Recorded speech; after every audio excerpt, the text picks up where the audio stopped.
السلام علیکم جمی بھائی۔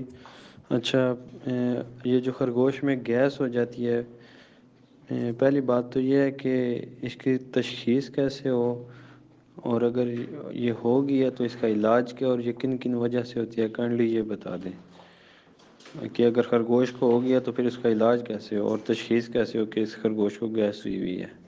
کائنڈلی یہ بتا دیں، بہت شکریہ۔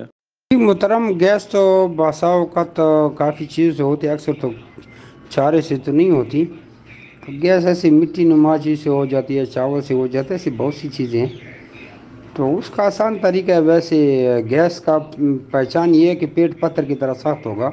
اگر ایسا نہیں ہے تو پھر وہ گیس نہیں ہے، پھر وہ سب چارہ دینے سے ٹھیک ہو جاتا ہے، گاجر ماجر سے یا تھوڑا گندم سے بھی ٹھیک ہو جاتا ہے، کیونکہ گندم ڈائریا بناتا ہے، ہم نے اس کی شیپ کو ڈائریا میں چینج کرنی ہے۔